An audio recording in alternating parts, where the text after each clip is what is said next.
Hola, bueno, ya vengo con el segundo libro del que quería hablaros, que yo destacaba de mi diario de lectura. El primero, simplemente para recordar rápidamente, era Carlos Samoná, el autor, el título era Hermano y era una obra de 1978. En este caso es un clásico. No es tan olvidado, tampoco conocido como el anterior, pero sí que creo que no está a la altura de escritores a los que esta obra inspiró. Nos comentaba Rilke, Hermann Hesse, Kafka. El libro en cuestión es de Jens Peter Jacobsen, ¿vale? Y el título, Niels Line, no sabría deciros cómo se pronuncia en danés. Para mí una maravilla de libro a la que sigo volviendo con muchísima frecuencia. Yo creo que todo el que lo haya leído coincide conmigo que este libro es inagotable, este libro es un mundo y no me extraña que fuera una de las fuentes de inspiración para Rilke. Rilke de hecho decía que en este libro se entraba y se salía totalmente diferente. Es así, cuestiona muchos aspectos muy importantes de la vida, entra en temas de filosofía, religión, feminismo y estamos hablando de 1880, o sea, un libro muy adelantado para su época.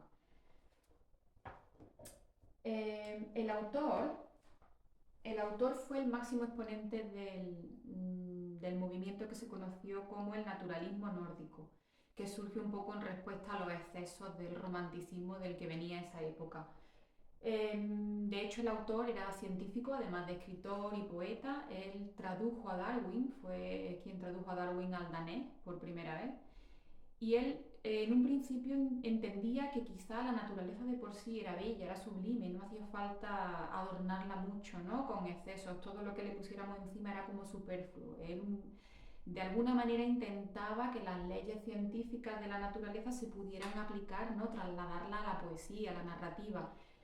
Pero no era tan fácil, las cosas no son nunca blancas negras y de hecho cuando lees su novela se nota, o su obra se nota como hay algo, hay un elemento, hay emotivo que él no sabe cómo poner en lenguaje científico, ¿no? Entonces yo creo que la contraposición subjetivismo-objetivismo para él no estaba tan clara. Un poquito de aporte mío eso, ¿eh? Pero porque no lo ubico yo, no lo veo un autor de un corte tan seco, ¿no? Como decir, bueno, pues no sé, pasamos de la corriente romántica directamente a una corriente naturalista, esto es lo que ve mi ojo y esto es lo que yo cuento, no. Aquí con este autor se ve esa disyuntiva, ¿no? Se ve esa polémica, ese conflicto. De hecho, me parece que en algún sitio he leído también sobre él, que él decía creo que fue en algún artículo, él decía que para escribir un libro el autor tenía que sentir el conflicto de alguna manera. Y era justo de ese punto de fricción, digamos, de esa pulsión de la que podían hacer una obra.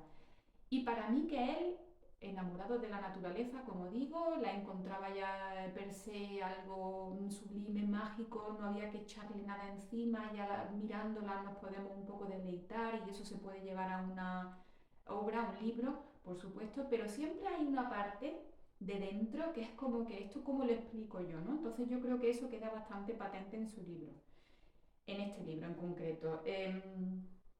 Su obra no es muy extensa, tiene otra novela, la cual pondré por aquí en algún sitio, pero no recuerdo, sé que es el nombre de una señora, pero no recuerdo ahora mismo con exactitud el título, con lo cual para no confundir, mejor luego lo busco y lo pongo.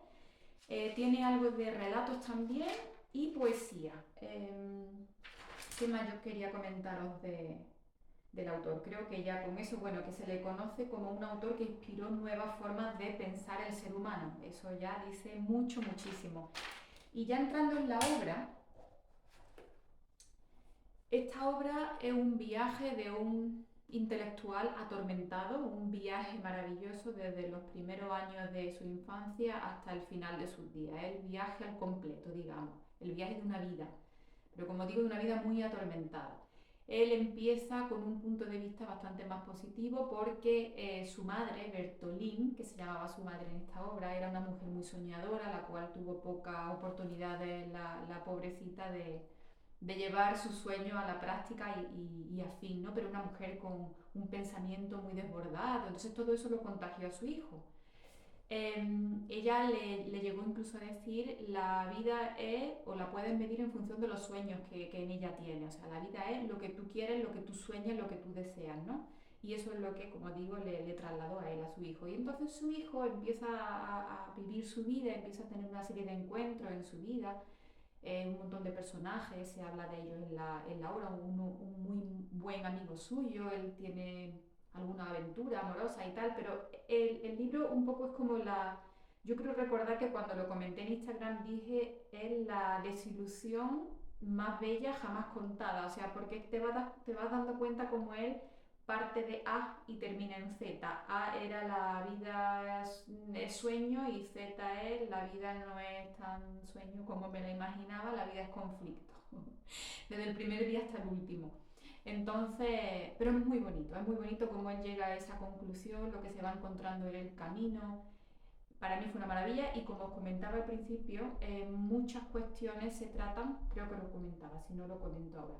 Hay muchísimas cuestiones feministas, cuestiones que tienen que ver con la religión, cuestiones puramente humanistas que se van tratando a lo largo del libro y bueno, estamos hablando de 1880, a mí eso me parece que era muy adelantado para su tiempo. Por eso posiblemente es uno de los grandes clásicos, o debería ser uno de los grandes clásicos.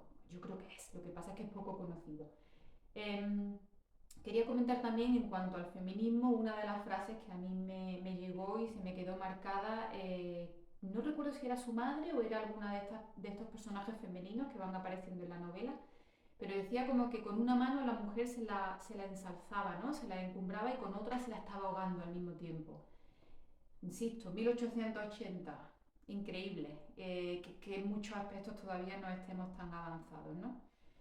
Bueno, poco más que decir con respecto a este libro, que Acantilado es la editorial, o por lo menos una de las editoriales que lo tiene en español, si no la única. Estoy segura que Acantilado lo tiene, con lo cual cuando suba este vídeo seguramente pondré también la cubierta de la edición española. Si soy capaz de encontrar la otra obra en español, también la anotaré por aquí. Si no, pues os diré el título, aunque sea en inglés, estoy casi segura que sí está. En español es lo que desconozco por ahora.